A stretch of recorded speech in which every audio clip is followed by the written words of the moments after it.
ദർശനം ഗ്രന്ഥാലയത്തിൽ സമ്പൂർണ്ണ ശുചിത്വം ശുദ്ധഗ്രാമം പരിപാടി നടന്നു. സ്വച്ഛതാ ഹി സേവ ക്യാമ്പയിന്റെ ഭാഗമായാണ് വിവിധ പരിപാടികൾ നടന്നത്. പരിസ്ഥിതി പ്രവർത്തകരും എഴുത്തുകാരും പങ്കെടുത്തു.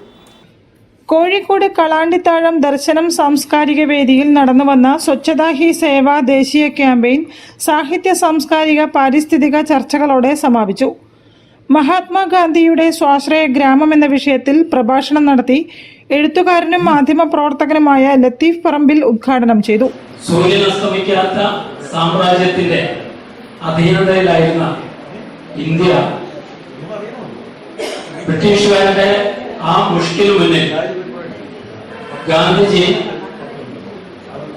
വളരെ ഒരു ഒറ്റമുണ്ടെടുത്ത് അഹിംസാ മാർഗത്തിലൂടെ രക്തച്ചൊരിച്ചിലില്ലാതെ നമുക്ക് സ്വാതന്ത്ര്യം വാങ്ങി തന്നെങ്കിൽ അത് ലോക അത്ഭുതങ്ങളിൽ തന്നെ ഒന്നായിരുന്നു. സമ്പൂർണ്ണ ശുചിത്വം ശുദ്ധഗ്രാമം മറയൂർ അനുഭവങ്ങൾ എന്ന വിഷയത്തിൽ നിറവ് വേങ്ങേരി ഡയറക്ടർ ബാബു പറമ്പത്ത് പവർ പോയിന്റ് അവതരണം നടത്തി.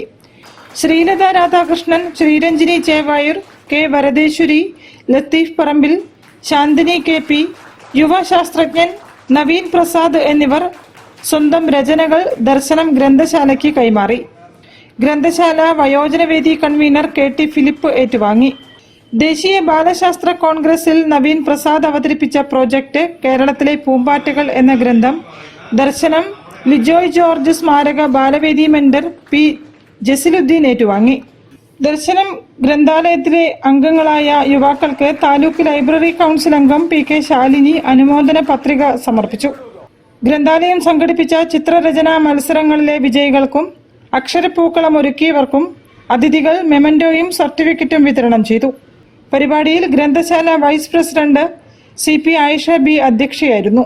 Joint secretary TK Sunilkumar, secretary MA Johnson തുടങ്ങിയവർ പരിപാടികൾക്ക് നേതൃത്വം നൽകി. News bureau, Kozhikode. ഇടവേളയ്ക്ക് ശേഷം വാർത്തകൾ തുടരും. ക്യാൻസറിനെതിരെ പൊരുതാനായി കാലിക്കറ്റ് സിറ്റി സർവീസ് സഹകരണ ബാങ്കും MVR ക്യാൻസർ സെന്ററും സംയുക്തമായി അവതരിപ്പിക്കുന്ന ക്യാൻസർ ചികിത്സാ സഹായ പദ്ധതിയാണ് മാസ് കെയർ.